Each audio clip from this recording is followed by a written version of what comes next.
In this video, I'll show you how to add the 200 simple moving average or SMA in TradingView.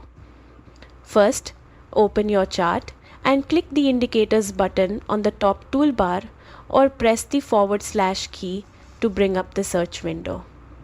Type in moving average and select the simple moving average from the list.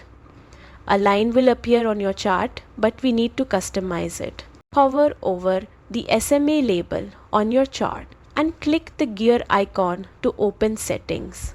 In the Inputs tab, change the length to 200 and keep the source as close. Make sure the time frame is set to the same as your chart.